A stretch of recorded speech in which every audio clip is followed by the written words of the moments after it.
قەیرانی دارایی هەرێمی کوردستان و داخستنی ژمارەیەکی زۆر لە کۆمپانیەکان و ڕاوەستانی پرۆژەکانی وەبەرهێنان بۆتە هۆی ئەوەی کە ژمارەیەکی زۆر لە کرێکاران بێکار بن و لە کارەکانیان دوور بخرێنەوە. بە جۆرەی ئامارێکی ڕێکخراوی ئاشتی و ئازادی لە کوردستان تا ئیسە نزیکەی 100,000 کرێکار بێکار بوونە. سەرۆکی یەکێتی سەندیکاکانی کرێکارانی کوردستانش دەڵێت بەهۆی قەیرانی داراییەوە تەنها لە 6 مانگی ئەم ساڵدا 14,000 کرێکار لە کارەکانیان دابڕاون و بێکار بوونە. ئەو ئەمارەی لە هەتاکو 6 مانگی یەکەمی ئەم ساڵ 2016 و تا 36 چەندەها پرۆژە تەقلیز کراون کە لە مەجموعی 82,224 کرێکاری زەمان کراو نزیک بە ناوخۆی بیانی کە نزیکەی 14,000 کرێکار لە کار دابڕاون بەهۆی قەیرانی دارایی.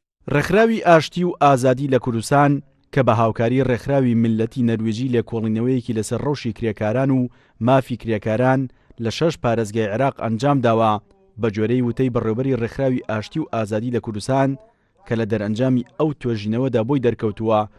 ڕەوشی کرێکاران لە هەرێم مەترسیدارە و لە بارودۆخێکی خراپدا کارەکانیان ئەنجام دەدەن.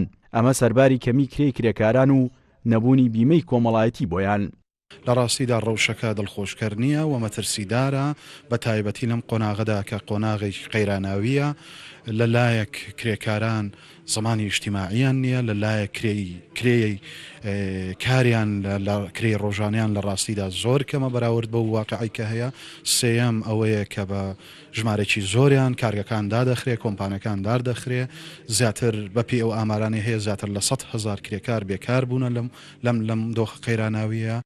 لەو کۆنفرانسەدا چەند ڕاستپاردەیەک بەرز کرایەوە بۆ لایەنە پەیوەنددارەکان لەوانە پەلە بکرێت لە هەموارکردنەوەی هەردوو یاسای دەستەبەری کۆمەڵایەتی لە عێراق و یاسای کار لە هەرێمی کوردستان کە بە جۆرەی پێوەرە نێودەوڵەتەکان دابڕێژرێتەوە و تێدە ماف و ئیمتیازاتی کرێکارانی تێدا جێ بکرێتەوە و دابین بکرێت.